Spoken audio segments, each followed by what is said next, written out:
Letter B, we're going to work with another establishing identity. We have this humongous expression on the left hand side for part B, and that is sine squared of negative theta minus cosine squared of negative theta. And that whole thing divided by sine of negative theta minus cosine theta, which in this case that should be equal to cosine minus sine. So we will do a few tricks well, not tricks, actually using identities to get this identity established. All right. So let's see. Okay, well, what do we have? We have a trigonometric function quantity squared and another trigonometric function squared. And also we have negative angles. Well, here we're going to do a couple of combinations of identities. On the one hand, because we have negative angles, we're going to use the what's it called? The even and odd properties of trig identities, right? Of trig functions. Well, so but notice these functions these quantities are squared, so we need to take care of those squares right here. All right. A little higher. Okay. So let's see. So number one, I would rewrite this sine of negative theta quantity squared. All right. This power 2, it's the same as saying the whole thing squared. And the reason to this is that we will take care of the negative by using the even and odd properties, and minus cosine of negative theta quantity squared divided by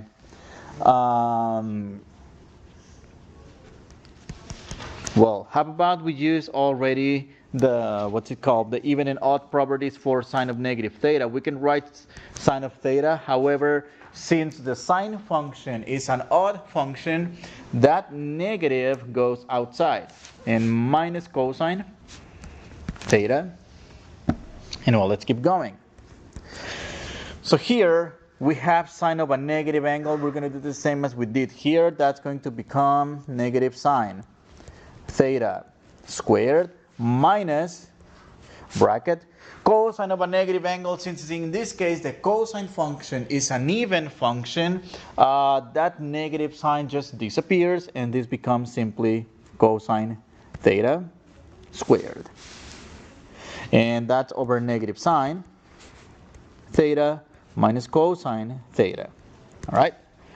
So we may go ahead and square these quantities. Negative quantity squared, that becomes a positive sine squared minus cosine squared theta. And something to notice here is the following. How about, okay, the denominator. Do we notice how we have a negative sign as a common factor? Well, let's factor it out. And then you'll see how we are going to simplify this expression. All right. So the quantity in the numerator, that's a quantity squared minus another quantity squared. So, well, we can treat that like a difference of squares.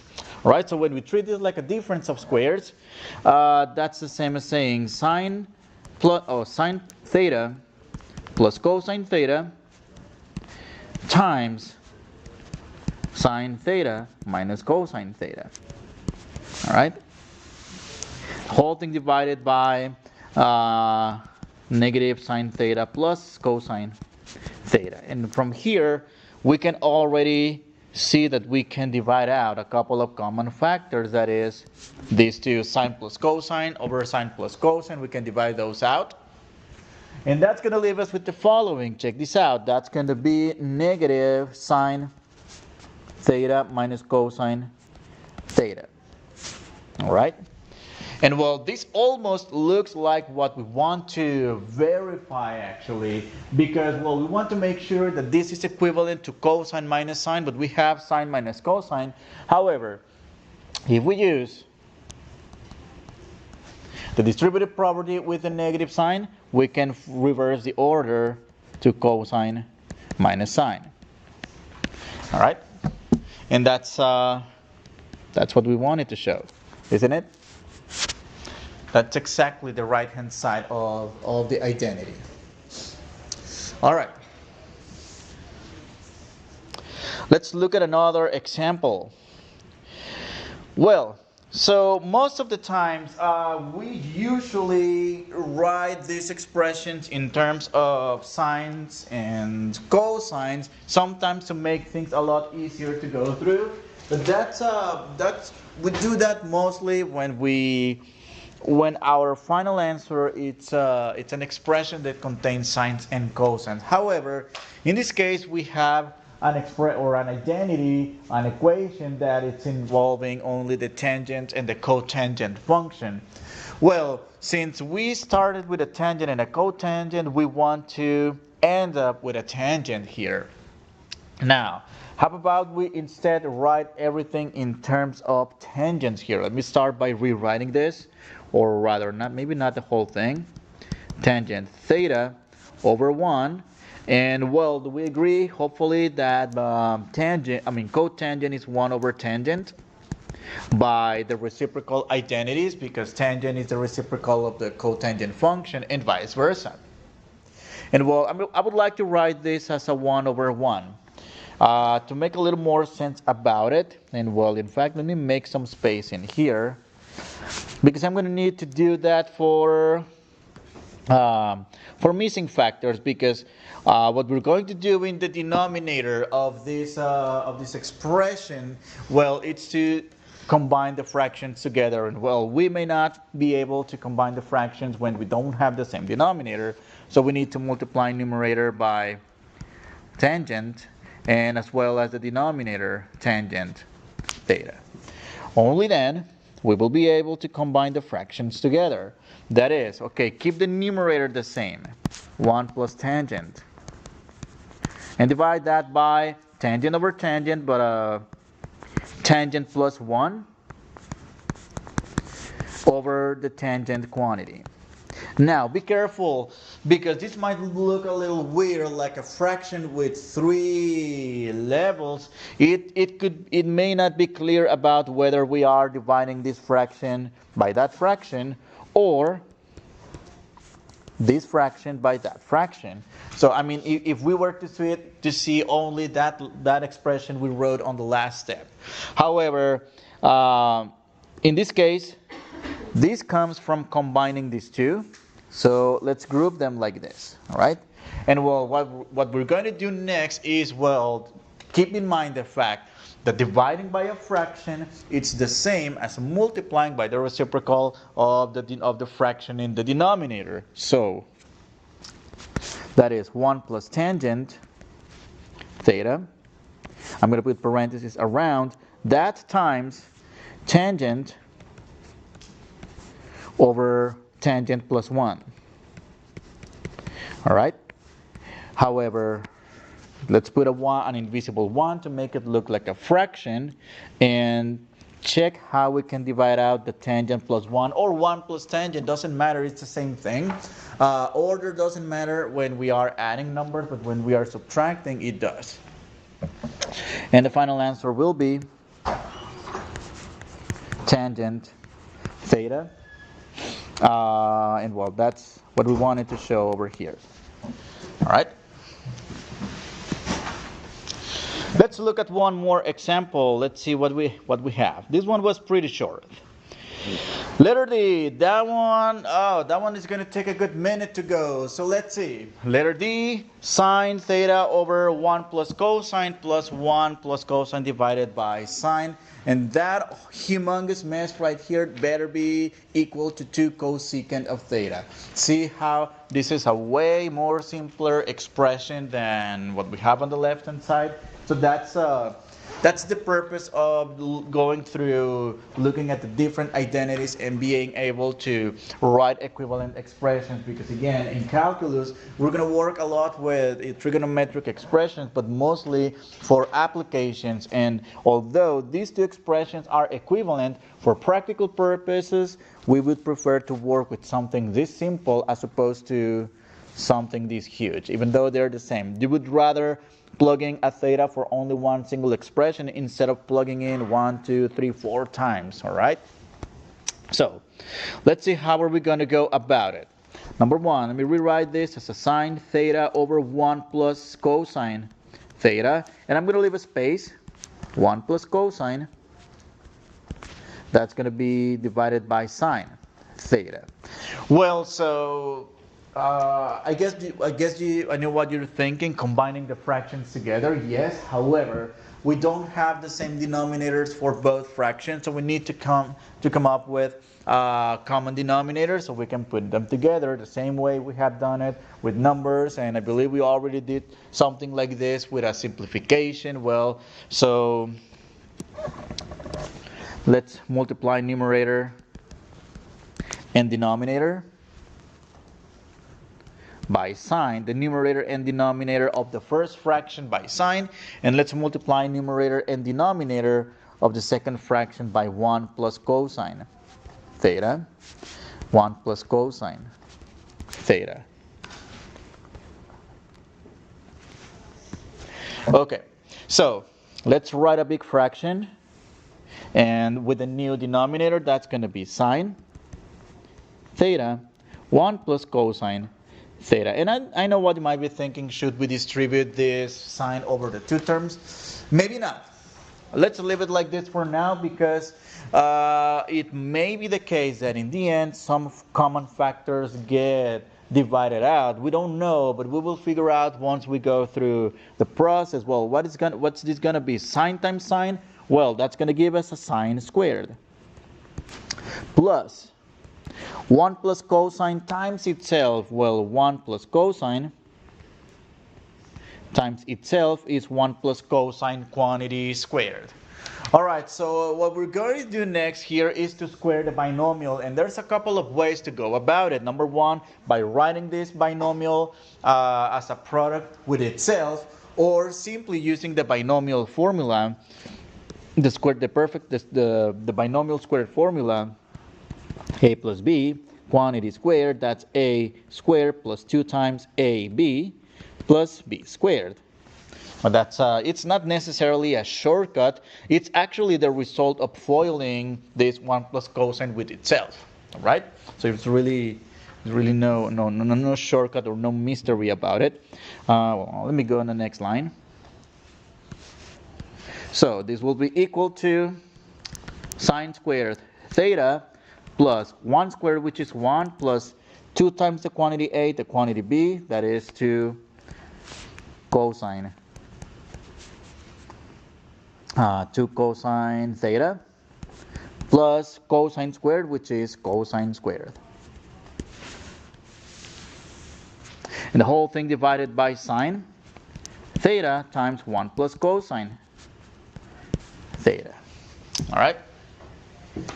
Well, so apparently there's really nothing to do in the denominator. Let's do the necessary work in the numerator. Well, let's see.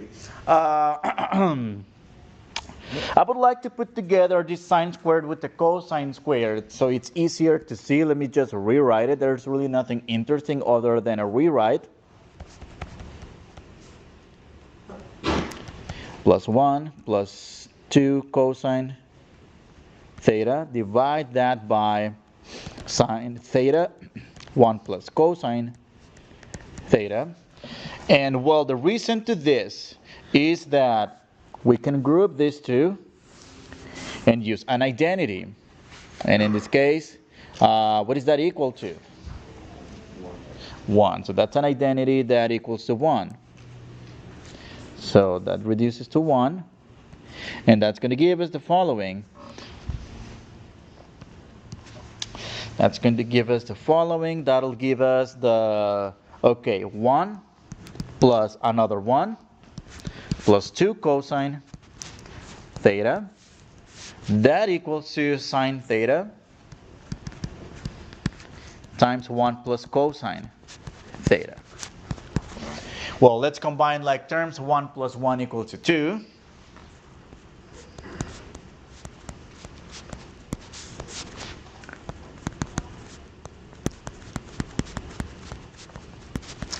And well, we're almost there because check this out. Check the numerator. How we have a greatest common factor. The greatest common factor is the number 2. Both terms share a 2. Let's factor it out to give us a 2 times 1 plus cosine theta. And divide that out with, okay, then divide by sine theta times the quantity 1 plus cosine theta, which in this case, number 1, we can divide out 1 plus cosine with 1 plus cosine. And that's going to leave us with the following: 2 over sine theta. And well, using the reciprocal trigonometric identities, we know that cosecant is 1 over sine. This is equal to 2 times cosecant theta, which is what we have on the right-hand side of the identity, which is what we wanted to show. All right? And that's the end of this identity exercise. All right.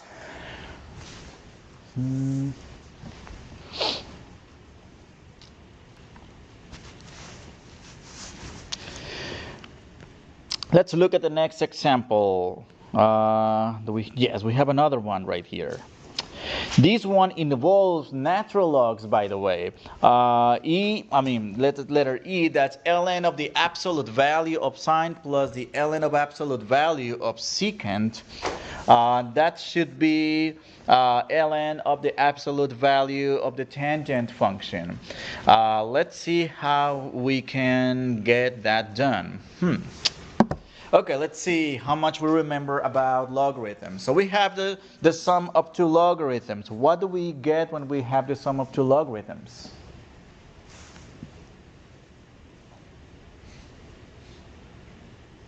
Any ideas? Just took an exam on that, right? So, what is that? A product, right? We have a log. Okay, let's be very more specific. Is it a product of logarithms? What we get, or what do we get? Just so the product is there. Of the argument. Oh, the product. Oh, so one single log, right? One single log of the product of the arguments.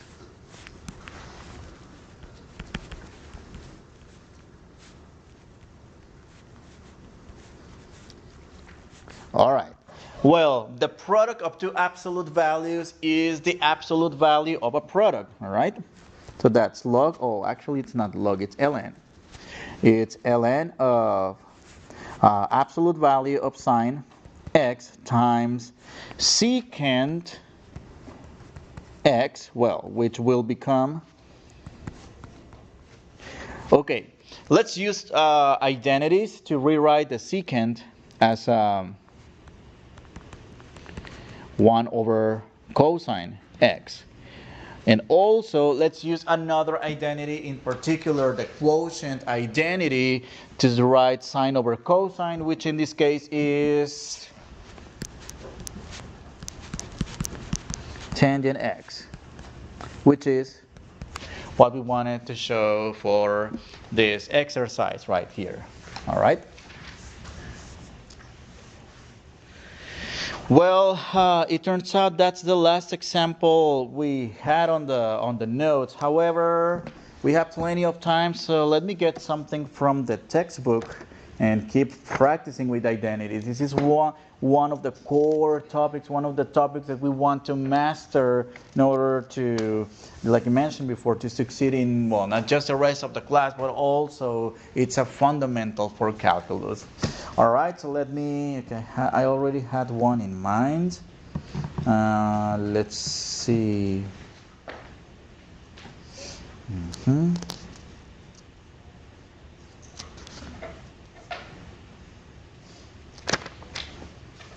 Where's the, oh, here it is. Okay, let's write down on another page. Let's establish the identity. Let's call this letter F. All right. So let's see. Secant squared x times tangent x minus 25 tangent x, and then the whole thing divided by the quantity secant cubed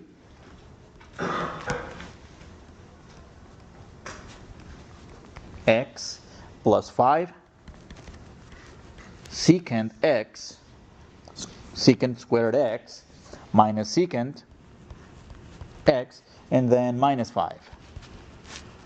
All right, let's go ahead and work with that one.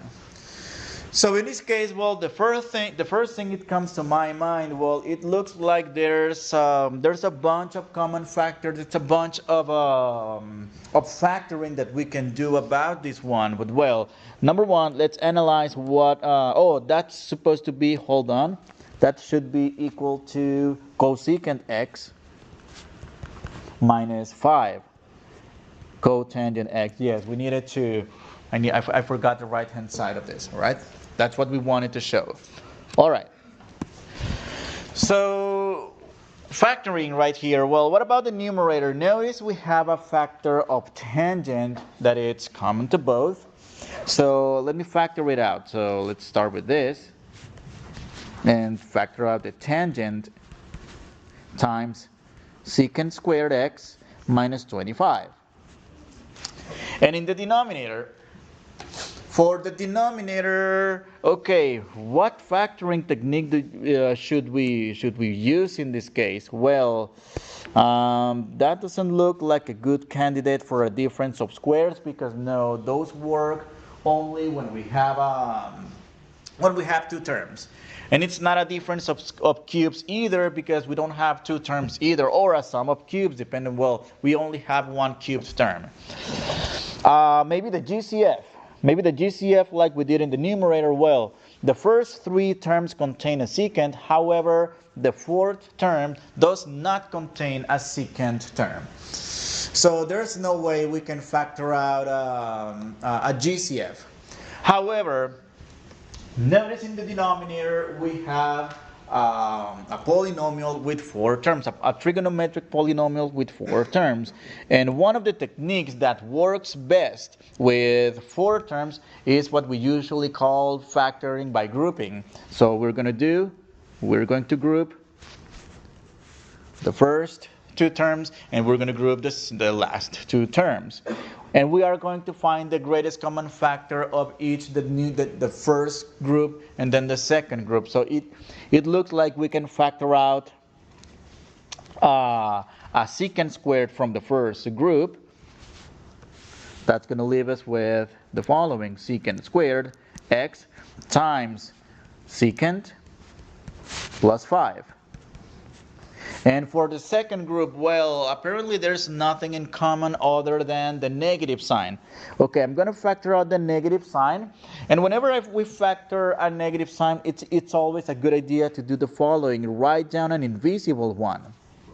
You'll see why we write this invisible one, and that's going to leave us with secant x plus 5. All right. So let's see. It looks like we have a second GCF that we can do, and that's actually how the method of factor by grouping works, by first finding the GCF of each individual group and then finding an overall GCF, which I'm going to highlight here. The second GCF is this quantity secant x plus 5. All right. So, tangent, the numerator, we have tangent x times the quantity secant squared x minus 25, and we will deal with the numerator later. All right, and let's see. That gets divided by the quantity. Well, let me factor out the secant x plus 5. Don't forget the parentheses around these 2 terms. And well, when we factor out this GCF, that's going to leave us with the quantity secant squared minus 1.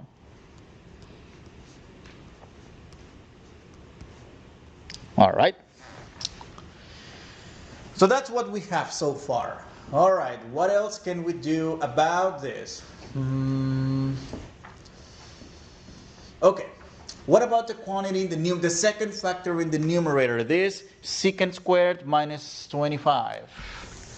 Does that look familiar while looking at this pattern? And if so, what it is? What's that? Mm-hmm. Yes, a plus b, a minus b, and what's the name of that form? It's a difference of squares, right? It's a difference of squares, that's correct. This has the following form, a squared minus b squared, all right? Which can be rewritten in factor form. Okay, check this out. That's equal to tangent x times the quantity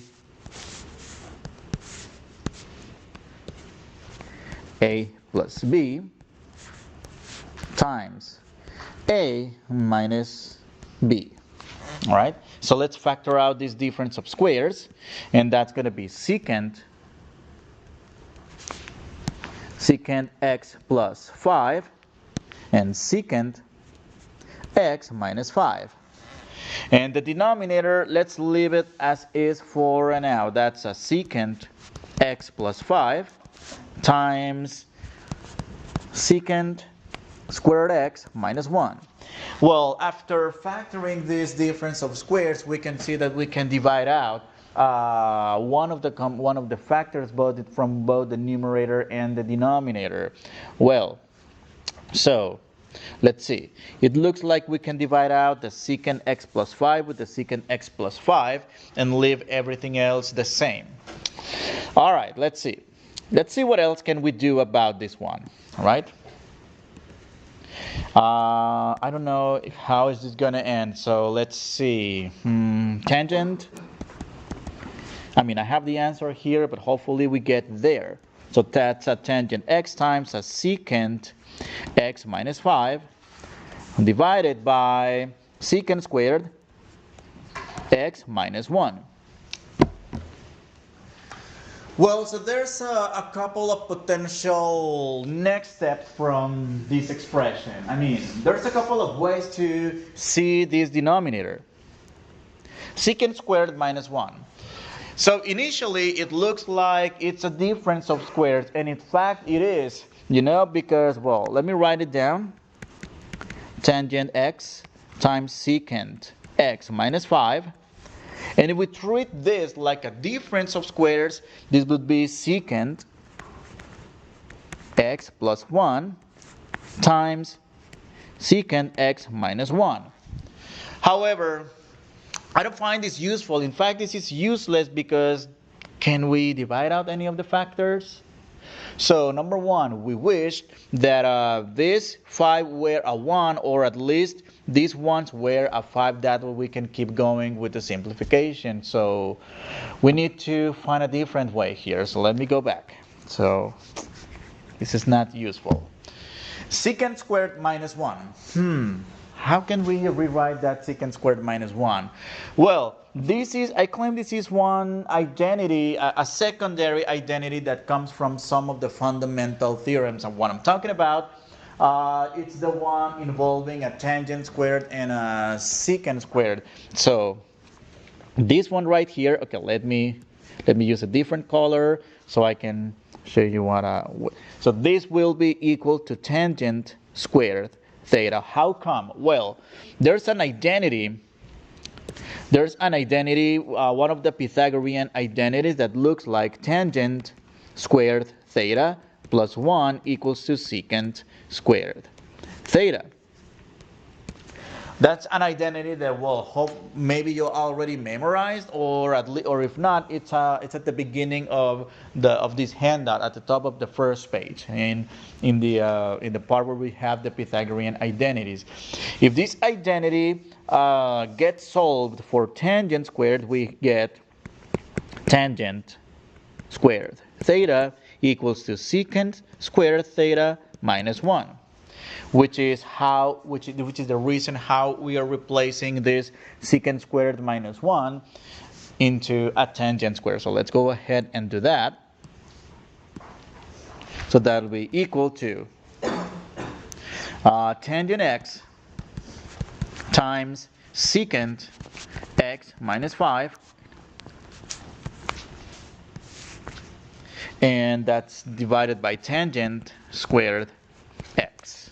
And well, on the one hand, we can divide out this tangent with one of the powers of the two from the denominator, which is the tangent squared, and that's going to leave us with the following. That's what's that?